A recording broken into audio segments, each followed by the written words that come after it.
Bismillahirrahmanirrahim. Assalamualaikum warahmatullahi wabarakatuh. Alhamdulillah wassalatu wassalamu ala Rasulillah wa ala alihi wa sahbihi wa mawalah wa la hawla wa la quwata illa billahi wa ba'd. Alhamdulillah, di pagi ini kita bisa duduk kembali untuk bertolabul ilmi. Salawat dan juga salam kita hadiahkan kepada Rasul kita Nabi besar Muhammad sallallahu alaihi wa ala alihi wasallam.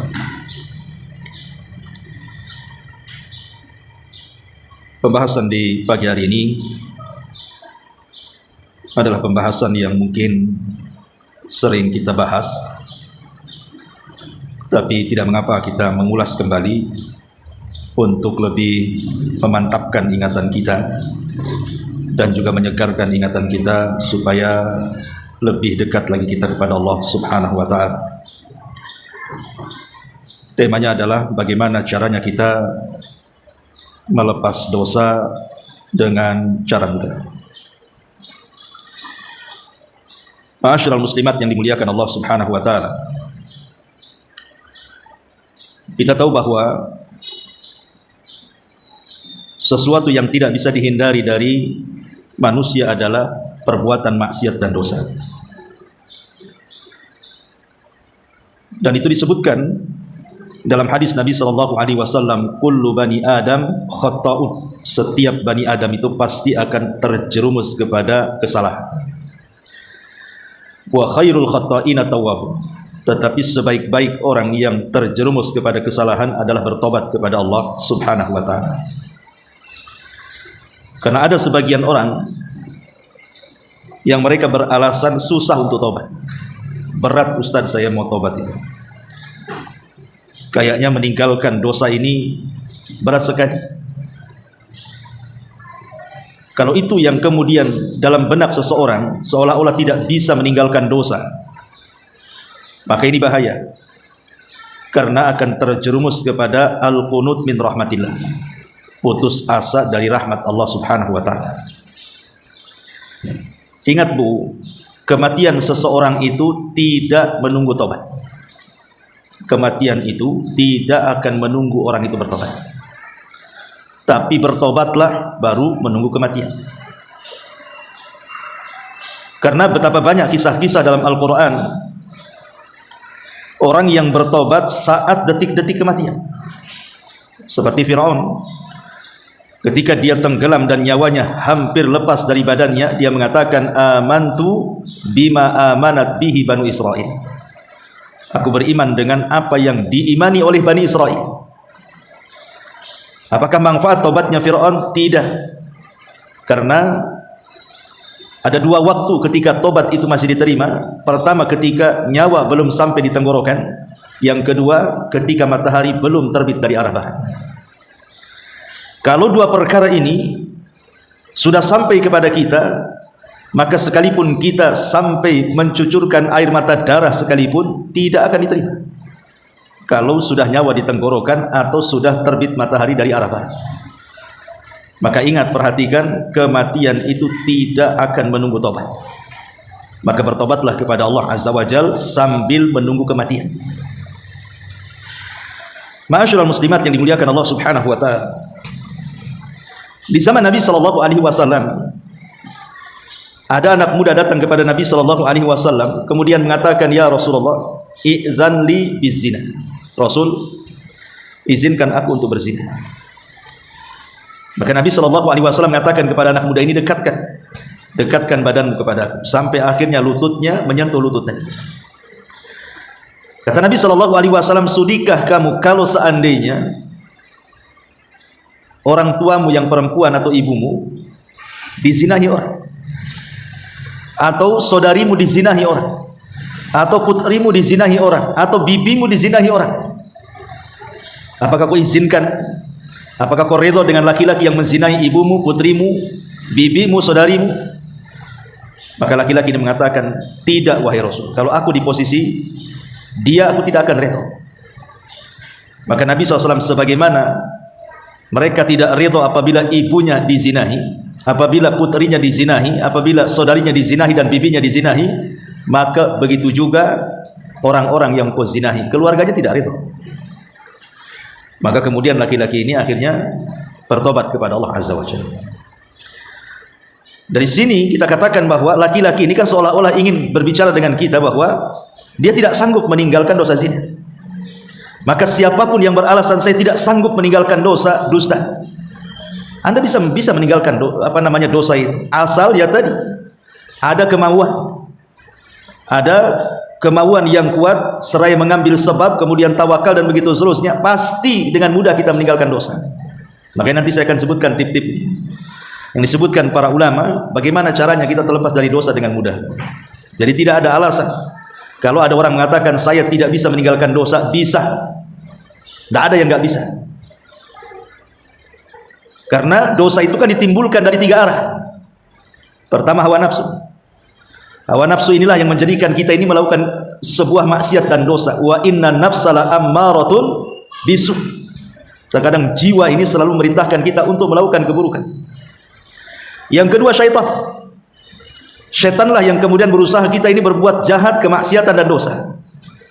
Kemudian yang ketiga, sahibus su, teman yang jelek, teman yang jahat, yang selalu menarik kita untuk seperti dia. As-sahibu sahib, kata orang Arab, bahwa teman itu terkadang menarik seseorang. Kalau dia baik maka dia akan menarik kepada kebaikan, kalau dia jahat pasti akan menarik kepada kejahatan. Lah, setelah kita tahu sumber daripada kenapa kita maksiat, kalau tidak ada hawa nafsu ataupun syaitan atau teman yang buruk, di sini kita cari solusinya. Bagaimana caranya kita menundukkan hawa nafsu, bagaimana caranya kita menundukkan syaitan, dan bagaimana caranya kita tidak berkawan dengan kawan-kawan yang jahat. Maka kita akan terhindar dari perbuatan maksiat dan dosa. Taib, masyarul muslimat yang dimuliakan Allah Azza wa Jalla, ada 10 langkah yang para ulama menyebutkan tentang bagaimana caranya seseorang itu dengan mudah meninggalkan dosa. Yang pertama, al-i'tiraf bil khata'i. Akui bahwa kita ini memang makhluk yang senantiasa melakukan dosa. Jangan merasa suci. Kita ini makhluk yang berlumuran dosa. Makanya Nabi Allah Adam alaihi salatu wassalam ketika diturunkan dari surga ke bumi, yang pertama kali dia mengakui dosanya, bahwa dia sudah bersalah kepada Allah. Apa kata Adam alaihi salam? Rabbana zalamna anfusana. Ya Rabb, kami memang melakukan kezaliman atas diri-diri kami. Jadi yang pertama akui bahwa kita ini melakukan dosa. Baru kemudian kata Adam alaihi salatu wassalam, fa illam taghfir lana wa tarhamna lanakunanna minal khasirin. Kalau engkau tidak memberikan ampunan kepadaku dan tidak memberikan kasih sayangmu kepadaku, tentu kami termasuk orang yang rugi. Ini yang pertama, akui bahwa kita ini melakukan dosa. Ma'asyiral muslimat yang dimuliakan Allah Subhanahu wa taala, kalau ibu datang ke dokter, kemudian ibu tidak cerita penyakit ibu, mana bisa dokter mengobati ibu? Datang ke dokter ditanya penyakit apa, Bu? Diam aja. Penyakit apa, Bu? Diam saja. Gimana dokter mau tahu ngasih solusi kalau kita diam saja? Tapi kalau ibu ceritakan nih penyakitnya 1, 2, 3, 4, pasti dia akan carikan resepnya kan, supaya penyakit kita sembuh. Lah, mengakui penyakit di hadapan dokter itu sama dengan mengakui dosa di hadapan Allah. Nanti Allah kasih solusi itu. Akui dulu dosa di hadapan Allah, bahwa kita ini orang zalim, kita ini orang yang berbuat dosa. Akui di hadapan Allah Azza wa Jalla. Jangan merasa kita ini suci gitu maksudnya. Nanti Allah berikan taufik. Nanti Allah bimbing. Sesama makhluk saja dokter kepada pasien membimbing, masa Allah tidak membimbing kita? Maka akui dosa di hadapan Allah Subhanahu wa taala. Kemudian yang kedua, ingatlah bahwa ada kesudahan setelah kematian. Ada kesudahan setelah kematian. Artinya di akhirat itu cuma ada 2 tempat. Kalau orang tidak masuk surga, ya masuk neraka. Mau kemana lagi? Karena cuma 2 aja di akhirat. Milih mana, ibu masuk surga ataukah milih masuk neraka? Kan pilihan di tangan kita. Coba berpikir, hanya gara-gara kenikmatan sesaat di dunia, dengan di atas kemaksiatan kepada Allah Azza wa Jalla, tiba-tiba kita tidak berpikir soal surga neraka. Di dunia ini sampai kapan kita hidup? Kan ada batasnya, Bu ya. Kata Nabi SAW, umur umatku berkisar 60 sampai 70 tahun saja. Artinya kan ada batasnya di sini. Jangan pula kemudian kehidupan yang terbatas kita menikmati di atas kemaksiatan, akhirnya kemudian menjadi penyesalan seumur hidup kita juga. Harus masuk neraka. Bahkan ada sebagian mereka yang harus dikekalkan di dalamnya, naudzubillah. Coba ingat bahwa di sana ada surga dan ada neraka. Kemudian yang ketiga, ingatlah bahwa Allah Subhanahu wa taala itu memiliki kasih sayang yang jauh lebih luas dibandingkan murkanya. Karena ada orang yang tertahan tidak mau bertobat itu karena merasa dosanya teramat sangat banyak. Karena dosanya banyak sekali, jadi dia berpikir itu Allah tidak mengampuni dosa dia. Justru sudah sering saya katakan, Bu, orang yang putus asa dari rahmat Allah Subhanahu wa taala lebih besar dosanya dibandingkan maksiatnya. Kalau ibu banyak melakukan maksiat, macam-macam maksiat lah mamanya kita lakukan, entah zinahnya, entah macam-macam lah, judi, khamar dan lain sebagainya, dari segala maksiat yang ada di dunia ini. Kemudian dia ketika hendak bertobat, kemudian dia merasa dosanya terlampau banyak, akhirnya takut bertobat, putus asa. Maka ulama mengatakan putus asa sendiri adalah lebih besar dosanya dari dosa yang sudah dia lakukan. Kenapa? Karena itulah yang dikehendaki syaitan, supaya kita jangan tobat. Memang setan sengaja ngasih was-was sama kita itu supaya kita jangan bertobat, sehingga terjerumus kepada dua kali dosa. Pertama, dosa yang ia lakukan. Yang kedua, dia terjerumus kepada dosa yang lebih besar dibandingkan dosanya, putus asa dari rahmat Allah, sehingga akhirnya dia sama sekali tidak mau bertobat kepada Allah Azza wa Jalla. Ini bahaya, ya. Maka ingat bahwa rahmat Allah itu luas. Allah akan mengampuni siapapun yang datang bertobat kepada Allah Azza wa Jalla. Kemudian yang keempat, al-isti'anatu billah. Minta pertolongan kepada Allah. Jangan sok kuat, jangan merasa kuat saya bisa meninggalkan masjid. Enggak, Anda tidak bisa meninggalkan masjid kecuali taufik dari Allah. Makanya minta pertolongan kepada Allah. Sebab isti'anah, meminta pertolongan kepada Allah, itulah modal kekuatan kita meninggalkan dosa. Sekecil apapun dosa, Bu, kalau Allah tidak berikan taufik, ibu tidak bisa meninggalkan dosa itu. Apalagi dosa besar. Dosa kecil saja kalau tidak mendapatkan taufik, pertolongan dari Allah, tidak mungkin kita bisa meninggalkannya. Maka minta pertolongan kepada Allah supaya Allah Subhanahu wa taala memudahkan langkah kita untuk meninggalkan dosa-dosa tadi. Kemudian juga yang kelima, dan ini yang paling penting juga, as-sidqu fit taubah. Berusaha jujur. Memang kita ingin bertobat, bukan karena ketahuan orang akhirnya bertobat, bukan karena tekanan orang sehingga kita mau bertobat, bukan karena ini dan itu, tidak. Memang jujur dari lubuk hati yang paling dalam, kita tidak mau lagi melakukan maksiat itu. Sebab kejujuran inilah yang akhirnya Allah Subhanahu wa taala bisa menilai apakah tobatnya itu dusta ataukah tobatnya itu jujur. Karena ada orang yang kemudian bertobat itu karena paksaan. Dipaksa suami suruh pakai jilbab, akhirnya pakai jilbab kan. Dipaksa suami suruh sholat, akhirnya sholat. Dipaksa suami untuk meninggalkan maksiat, akhirnya meninggalkan maksiat. Lah ibu ini bertobat karena Allah atau karena suruhan suami, kan begitu. Berarti kalau karena suruhan orang, tobat kita ini tidak jujur. Makanya coba tanamkan kejujuran. Memang kita ingin bertobat kepada Allah supaya Allah menghilangkan dosa-dosa kita. Ini yang menjadikan sebab taufik turun ini. Masyaallah muslimat yang dimuliakan Allah Subhanahu wa taala.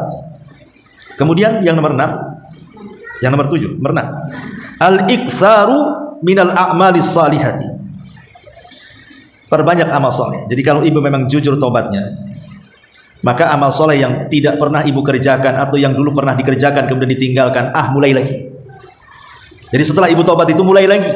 Dulu pernah sholat, kemudian meninggalkan sholat, sekarang kapok, maka lakukan sholat lagi, tambah lagi dengan sunnah-sunnahnya. Dulu mungkin suka menggibah orang, setelah bertobat kemudian sekarang tidak lagi, bahkan sekarang berbuat baik lagi sama orang, antar-antar makanan tetangga, ngasih hadiah ke kawan, berbuat baik kepada orang yang digibahi. Begitu ya, supaya apa? Supaya keburukan kita dengan amal soleh itu dihapuskan. Kata Nabi SAW, wa'at bi'is sayyi'atal hasanata tamhuha. Ikutilah perbuatan burukmu dengan kebaikan, niscaya kebaikan itu bisa menghapuskan keburukan. Di zaman Rasul ada anak muda mengatakan, ya Rasulullah, aku tadi berdua-duaan dengan seorang wanita yang tidak ada mahram.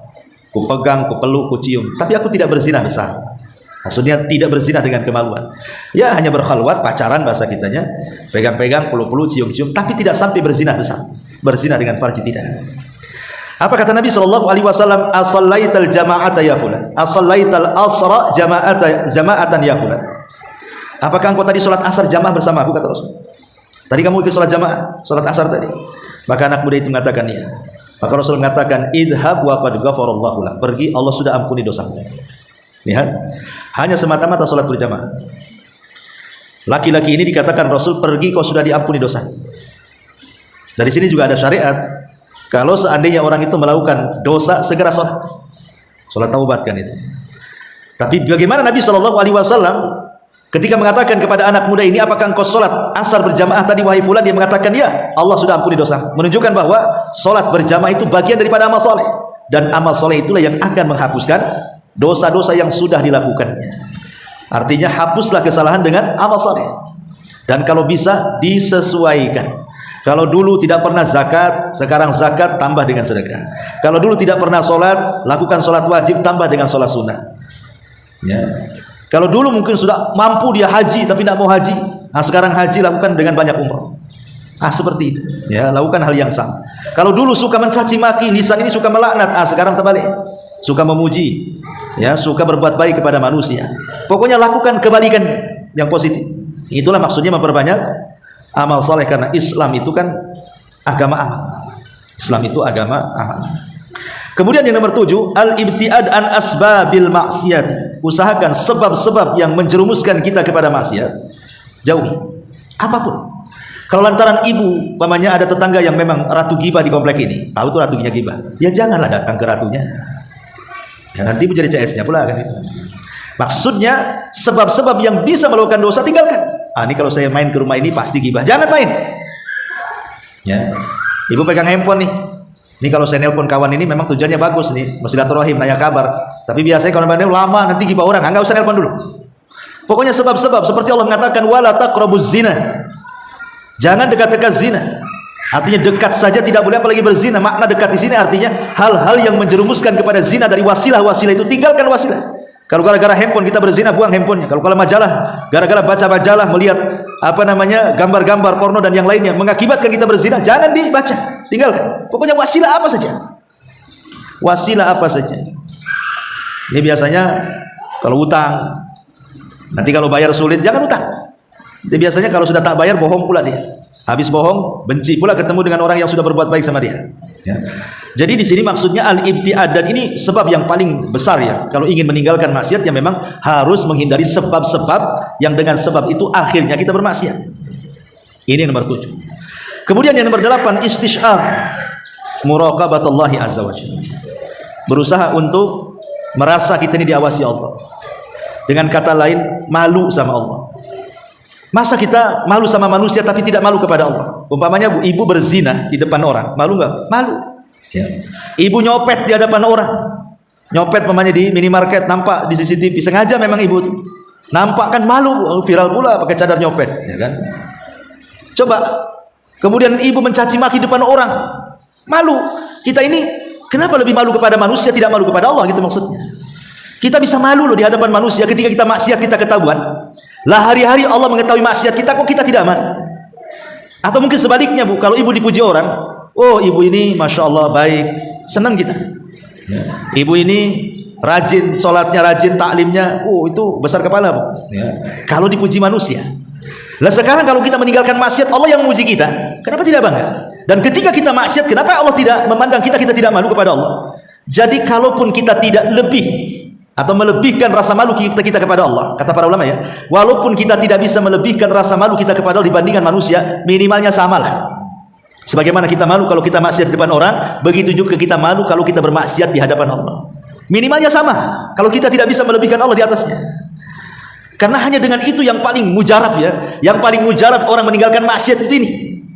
Kalau kita sudah merasa malu kepada Allah seperti malunya kita di hadapan manusia, itu paling cepat itu. Itulah namanya muraqabah itu namanya. Muraqabah itu artinya merasa diawasi Allah Subhanahu wa taala. Sebagaimana Ibrahim bin Adham yang sudah saya ceritakan, ada anak muda yang mengatakan, "Ya Imam, bagaimana caranya saya tidak dilarang maksiat?" Kata Imam Ibrahim bin Adham, "Gampang, lakukan 5 perkara." Kata. Kalau engkau bisa melakukan 5 perkara, silakan maksiat. Kata anak muda ini dengan senang, "Ya, kalau gitu apalah sebutkan wahai Imam." 1 kata Ibrahim bin Adham, "Kau boleh maksiat, tapi di bumi yang bukan bumi Allah." Bisa? Kau boleh maksiat, tapi jangan pernah memakan rezeki Allah. Kau boleh maksiat, tapi di tempat yang Allah tidak melihatmu. Kau boleh maksiat, asal ketika kau sedang sakaratul maut, ngomong sama malaikat maut, jangan kau matikan aku sampai aku tobat. Kau boleh maksiat, kalau nanti di akhirat malaikat Zabaniyah menyeretmu ke neraka, kau katakan kepada dia, jangan seret aku ke neraka, masukkan aku ke surga. Kalau engkau bisa melakukan 5 perkara, silakan maksiat. Gimana caranya coba? Jangan maksiat di bumi Allah. Bumi mana yang bukan milik Allah? Jangan silakan maksiat, tapi jangan memakan rezeki Allah. Rezeki mana selain daripada rezeki Allah? Enggak ada. Silakan kau maksiat, kata Ibrahim bin Adam, tapi jangan bermaksiat di tempat yang Allah tahu. Tempat mana yang Allah tidak tahu? Semua Allah tahu. Itulah namanya muraqabah di sini. Merasa diawasi, artinya menanamkan perasaan malu. Malulah kepada Allah, minimalnya seperti malunya kita kepada manusia. Kalau kita berzina di hadapan orang malu, kenapa di hadapan Allah tidak malu? Ingat, Allah tahu, walaupun ibu kunci, walaupun ibu gelapkan, walaupun tidak ada manusia, ibu di hutan, tetap Allah tahu. Manusia bisa ibu dustai, Allah tidak mungkin ibu dustai. Maka ini yang ke-8, istishar muraqabatullah. Hadirkan perasaan bahwa kita sedang diawasi Allah sehingga tertanam perasaan malu. Kemudian juga yang nomor 9, al-iktsar min dzikrillah. Perbanyak zikir kepada Allah Azza wa Jalla. Karena zikir ini bisa menghapuskan dosa kita. Terutama istighfar, astagfirullah, astagfirullah, astagfirullah gitu. Karena zikir ini bisa menghapuskan dosa-dosa kita. Walaupun dosa kita ini sebanyak buih yang ada di lautan, kan kata Rasul. Barang siapa yang membaca subhanallah bihamdi 100 kali, maka dia akan dihapusi dosanya, walaupun dosanya sebanyak buih yang ada di lautan, katanya. Jadi zikir ini jangan dianggap enteng. Walaupun amalannya ringan, mudah, siapapun bisa melakukannya, yang kecil, yang besar, yang laki-laki, yang perempuan, yang sakit, yang sehat, yang kaya, yang miskin, yang di rumah, yang di luar rumah, yang mukim, yang safar, semua bisa dilakukan zikir ini. Karena zikir itu tidak harus mengeluarkan harta. Tidak seperti haji harus mengeluarkan harta. Tidak harus mengeluarkan gerakan seperti sholat. Tidak harus berlapar-lapar seperti puasa. Tidak harus kemudian juga mengumpulkan gerakan dan harta. Nah, zikir ini cukup ngomong saja. Tapi lihat pahalanya luar biasa. Bisa menggugurkan dosa. Dan yang terakhir, ingat kematian. Tadi saya katakan di mukadimah, kematian itu tidak akan menunggu taubat seseorang. Kematian itu kalau datang ajalnya, la yastakhiruna sa'atan wala yastaqdim. Tidak mungkin dimajukan, tidak mungkin dimundurkan. Pasti. Sehingga karena kematian tidak menunggu tobat, maka saya katakan bertobatlah, baru tunggulah datangnya kematian. Itu yang benar. Dan bisa saya tambah juga ta'ammul al-wa'id asyadid. Coba kita terpikir dengan ancaman. Ya, kalau saya melakukan ini ancamannya itu. Kalau saya melakukan ini ancamannya ini. Baca hadis-hadis Rasul tentang azab kubur, tentang azab neraka, bagaimana orang yang makan riba. Kemudian Rasul katakan dia akan direnangkan di sungai darah. Setiap dia berenang ke pinggir disuapi batu ke tengah lagi. Coba terpikir ke situ. Sehingga kita bisa menjauhi riba. Atau orang yang kemudian ditelentangkan, kemudian di sampingnya ada orang yang membawa batu besar, kemudian dihantamkan ke kepalanya sampai hancur dan mati. Kemudian orang ini nyari lagi batu lagi, setelah kemudian ketemu bawa batu lagi, kembali lagi ke kepalanya. Kemudian dibenturkan lagi, hancur lagi. Hanya seperti itu saja. Jika ditanya siapa orang kayak gini ya Jibril, maka Jibril mengatakan itulah orang yang kalau berdusta, dustanya itu sampai melambung ke ufuk. Apa maksudnya dustanya sampai melambung ke ufuk? Kalau zaman dulu Bu, nyebar dusta itu, nyebar berita hoax itu kan tidak mudah, sulit, harus dari mulut ke mulut, dari tetangga ke tetangga, ya, baru kemudian tersebar satu desa. Kalau di desa mungkin lebih mudah menyebarkan hoax, ya kan. Kalau di kota kan orangnya cuek-cuekan, agak sulit kan. Tapi di zaman sekarang cukup dengan handphone saja, ibu ketik sesuatu, di-share di Facebook di mana, buat berita dusta. Itu sudah nyebar kemana-mana Bu. Itulah dusta yang sampai ke ufuk. Jadi kalau kita teringat, dosanya kayak gini, nggak maulah saya nulis sembarang status, saya komentar sembarang komentar dan begitu seterusnya, karena kita terpikir bahwa di sana ada azab yang sangat pedih yang akan menunggu setiap maksiat yang kita lakukan. Apalagi kalau maksiatnya banyak, ya, maka sudah kebayang tuh hukumannya juga banyak gitu ya. Maka cobalah kemudian merenung bahwa di sana ada azab yang syadid, yang kuat dari Allah Subhanahu wa taala. Kemudian juga an yatakhayyal al-muslim man yujilluhum wa yahtarimuhum yantadiruna ilaihi wa huwa yaf'al dzalika dzam. Hendaklah seorang muslim menghayal siapa yang memuliakan dia sebenarnya di dunia ini, Allah atau siapa gitu, yang kasih rezeki siapa gitu, yang kasih kesehatan sama ibu siapa, yang kasih kemudahan siapa, kan semua Allah. Loh, Allah kasih segalanya, tiba-tiba kita maksiat kepada dia. Bahasa sederhananya Bu, kalau ibu sudah punya anak nih, ibu besarkan dari lahir, ibu kasih makanan yang bergizi sampai sekolah, SD, SMP, SMA, sampai kuliah. Akhirnya kemudian dia pula orang yang paling durhaka kepada ibu. Coba, apa nggak sakit hati itu? Walillahil matsalul a'la. Harusnya kita juga memahami logika seperti ini. Allah itu lebih tinggi permisalannya. Kalau sama ibu saja bisa sakit hati, Allah juga bisa lah kan gitu. Tapi Allah itu rahim, bedanya. Allah bisa marah, tapi satu sisi Allah rahim. Dan rahimnya Allah lebih dibandingkan kemarahannya. Kemudian juga kata para ulama juga, selain daripada terpikir seperti itu, mereka mengatakan, ingatlah firman Allah Subhanahu wa taala, walladzina jahadu fina lanahdiyannahum subulana. Dan orang-orang yang sungguh-sungguh ingin melepaskan dosanya, maka kami akan beri hidayah kepadanya. Jadi jangan katakan aku tidak bisa meninggalkan dosa, berat sekali, mustahil aku nggak bisa. Nggak ada. Orang semua bisa meninggalkan dosa kalau dia bersungguh-sungguh. Karena kesungguhan itu menunjukkan bukti kejujuran taubat, dan bukti kejujuran taubat itu adalah penyebab datangnya hidayah taufik. Makanya Allah mengatakan lanahdiyannahum subulana. Allah akan berikan hidayah jalan-jalan kami, sehingga dengan itu lebih mudah dia melangkah. Masyaallah muslimat yang dimuliakan Allah Azza wa Jalla, kalaupun seandainya dia sudah bertobat, terulang lagi. Bertobat lagi, diulang lagi. Bertobat lagi, diulang lagi. Itu sudah memang tabiat manusia seperti itu. Jangan terpikir mau mengulang yang jelas. Yang hari ini kita maksiat, hari ini kita tobat, nanti kalau satu hari terulang lagi, ya tobat lagi gitu maksudnya. Tapi jangan dirancang, saya tobatnya seminggu aja lah, minggu depan mulai lagi. Itu bukan tobat namanya. Itu ada perencanaan, ya jahat namanya. Artinya jangan terpikir akan terulang, kalaupun karena hawa nafsunya terkalahkan, atau setan yang mengalahkan dia, atau mungkin terbawa dengan teman-teman yang buruk, yaitu tinggal tobat lagi. Tapi jangan sampai menumpuk-numpuk dosa, kemudian terhayalkan nanti saja tobatnya, nanti saja tobatnya. Kan ada orang kayak gitu. Kalau ditanya kapan lu tobat, nunggu haji Pak Ustadz katanya. Kapan hajinya? Hidup aja susah kok. Ya. Nunggu umrah Ustadz, nunggu usia saya 40 tahun. Emang sampai 40 tahun usiamu? Jadi jangan sampai kemudian menghayal tobat. Tobat saja, apa susahnya tinggal tobat kok. Tobat saja, kalau seandainya besok kau terjerumus lagi, itu urusan lain. Tobat lagi. Karena Allah Subhanahu wa taala itu yuhibbut tawwabina wa yuhibbul mutatahhirin. Allah suka dengan orang yang tobat, dan Allah suka dengan orang tobat. Tidak mungkin orang tobat itu kecuali karena melakukan dosa. Walaupun tobat itu tidak mesti harus melakukan dosa. Tapi umumnya orang tobat itu karena dosa. Dan Allah cinta dengan tobat. Allah sayang dengan orang-orang yang bertobat. Bahkan Allah itu lebih bahagia. Dalam hadis Nabi sallallahu alaihi wasallam mengatakan, lillahi Allah Subhanahu wa taala sangat senang, sangat bahagia ketika melihat ada hamba-hambanya yang bertobat kepada Allah Subhanahu wa taala. Lillahi asyaddu farahan. Allah itu sangat bahagia bi taubati abdihi, dengan tobat hambanya, hina yatubu, ketika dia bertobat, ilaihi, kepada Allah, min ahadikum, dibandingkan salah seorang di antara kalian, kana ala rahilatihi bi ardi falat. Ada seseorang yang safar kemudian nyasar di padang pasir. Fangfalatat minhu wa 'alaiha ta'amuhu wa syarabuhu. Tiba-tiba ketika dia membawa unta dan seluruh perbekalannya di atas unta, makan minumnya di situ, ketika dia sedang istirahat, untanya pula hilang. Kemudian fa'aysa minha, dia pun cari sana cari sini, dia putus asa karena sudah tidak ketemu. Sementara tidak ada yang bisa dimakan, tidak ada yang bisa diminum, karena semua ada di atas untanya, untanya sudah hilang. Dan posisinya di padang pasir, mau kemana di padang pasir? Panas luar biasa. Akhirnya kata putus asanya, lah mati aja lah pulang.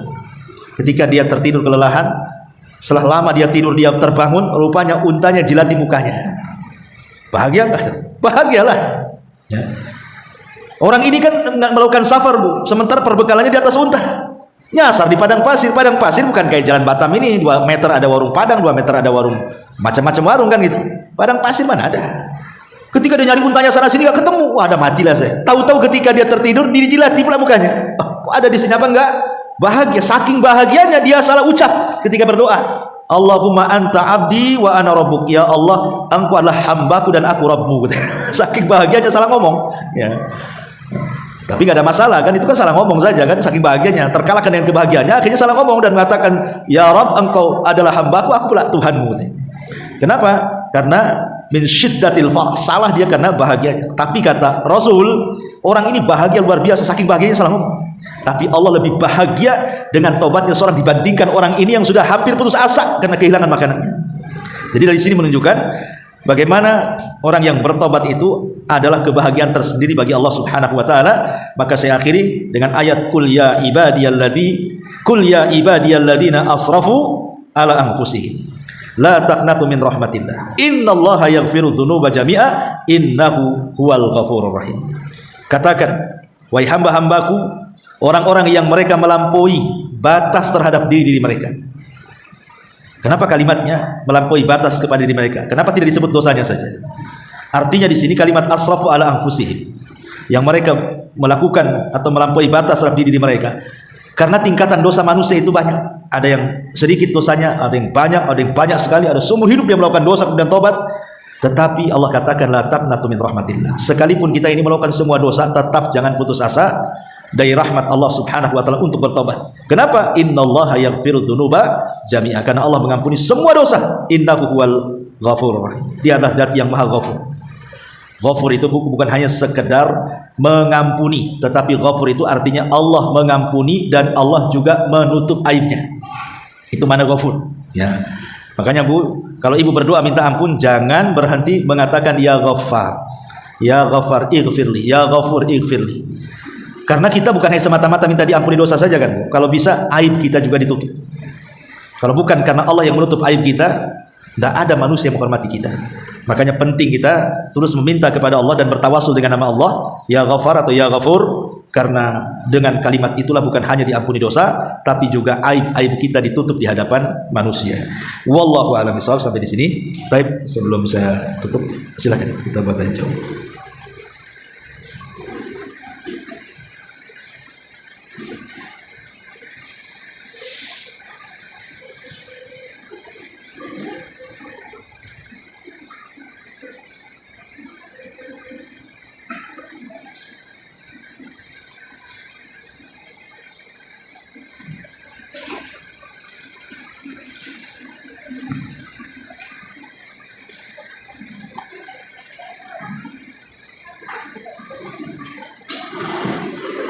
Ya.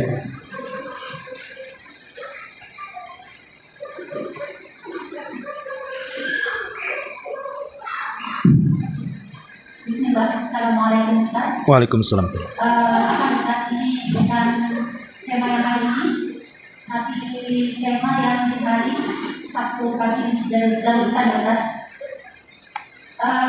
Saya disampaikan, ketika kebanyakan orang menyikapi yang terjadi saat ini di Palestina, terkadang mereka yang tidak ke masjid, tidak sholat, bahkan terkadang mereka yang pelaku maksiat bersorak-sorak yang minta kemenangan untuk Palestina. Yeah. Bahkan yang kita lihat cara mereka sampai seperti mereka lah seolah-olah yang mengetahui, yang sangat mengetahui kepentingan Palestina daripada orang-orang yang berilmu. Yang Anda tanyakan ini Ustaz, apakah antusias mereka, orang-orang yang seperti itu, atau keinginan orang yang seperti itu, Allah ijabah juga doanya Ustaz? Apakah ada manfaat atas perbuatan dia untuk orang Palestina? Ya, alhamdulillah. Salatu wassalamu ala Rasulillah amma ba'd.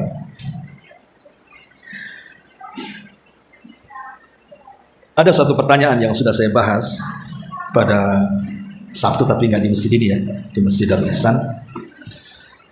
Tentang pertanyaan yang banyak ditanyakan, kenapa Palestina tidak kunjung menang? Kok asli Israel aja yang menang? Bukankah Palestina itu di atas kebenaran dan Zionis Yahudi itu di atas kebatilan? Harusnya yang benar itu mengalahkan yang batil. Itu logika sederhananya. Dan Allah yang mengatakan ja'al haq wa zahaqal batil innal batila kana zahuqa. Apabila datang kebenaran, hancurlah kebatilan. Sekarang pertanyaannya, kenapa Allah Subhanahu wa taala tidak kunjung memenangkan saudara kita di Palestina yang ada dibombardir setiap hari? Bahkan sekarang per hari ini saja saya baru tengok tadi berita, itu sudah 6.700 lebih yang meninggal, lain yang tertimbun dan tidak bisa diselamatkan. Bisa di atas angka 7 sampai 8.000 itu kalau seandainya yang ada di puing-puing reruntuhan itu ditemukan. Karena memang kekurangan alat berat tidak bisa mengorek. Sementara dari pihak Israel ataupun Zionis Yahudi tidak sebegitu korbannya kan? Menjangkau berlipat-lipat daripada korban. yang ada di Palestina dibandingkan dengan Zionis Yahudi. Walaupun kita lihat kebanyakan korban itu bukan tentara. Harusnya kalau perang ya tentara lah yang banyak mati. Tapi justru warga sipil kan. Maka ulama menjawab ya tentang kenapa kemudian Allah takdirkan Palestina itu tidak pernah menang sampai hari ini. Sebenarnya jawabannya, kita ini tidak pernah, atau Islam tidak pernah mengajarkan soal tujuan. Islam itu hanya mengajarkan soal proses. Proses yang mengantarkan kita kepada tujuan. Islam tidak mengajarkan langsung menang, tidak. Tapi kemenangan itu ada proses. Itu yang diajarkan Islam. Apakah kemudian proses-proses ini sudah kita lakukan untuk mencapai kemenangan? Ataukah belum? Kalau kemudian proses-proses ini, sebab-sebab yang mengarah kemenangan itu belum kita lakukan, sampai kiamat tidak akan menang. Karena prosesnya tidak dilalui. Kalau prosesnya sudah dilalui, insya Allah, walaupun Palestina itu sedikit orangnya, Zionis Israel itu banyak, bahkan dari segi persenjataan juga canggih, kita yakin dalam firman Allah Azza wa Jalla, kam min fi'atin qalilatin ghalabat fi'atan katsiratan biidznillah. Berapa banyak kelompok yang kecil bisa mengalahkan kelompok yang besar. Bisa mengalahkan kelompok superpower sekalipun kalau Allah yang izinkan. Tapi kalau Allah belum izinkan, ya tidak akan menang. Jadi kita ini bicara soal proses. Tetapi menang di hadapan Allah itu tidak mesti Palestina merdeka. Karena Allah Subhanahu wa taala mengatakan, "Wa man yakhruj min baitihi muhajiran ila Allah wa rasulihi tsumma yudrikhul mautu faqad waqa'a ajruhu 'ala Allah."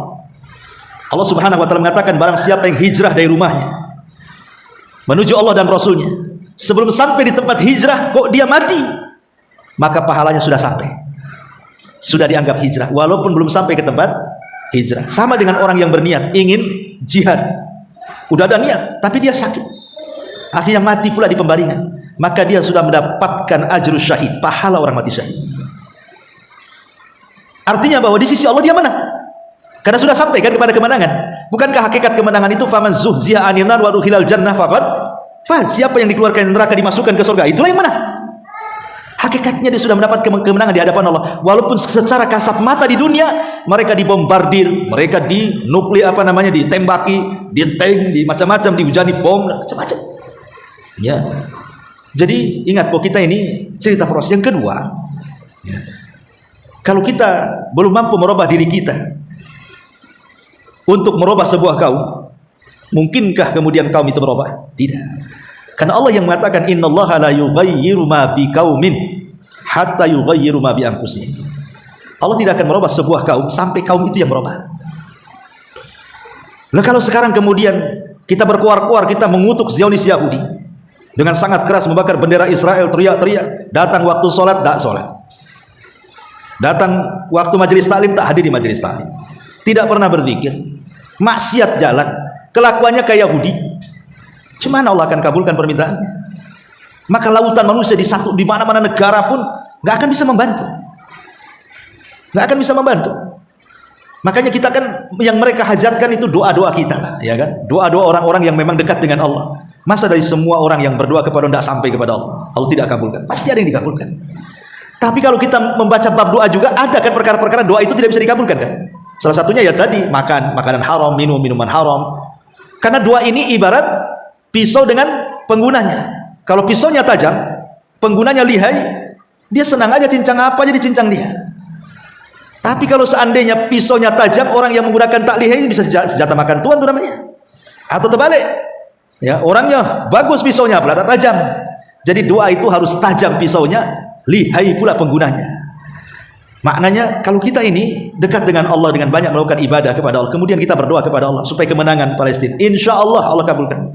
Tapi kalau kelakuan kita kayak Yahudi, kemudian kita minta Yahudi dibinasakan, kelakuan Anda saja orang Yahudi, seperti memangnya Anda saja masih gandrung dengan artis-artis Yahudi, pemain-pemain bola Yahudi, pemain-pemain bola yang tidak pernah sujud itu, yang jelas-jelas Yahudi itu.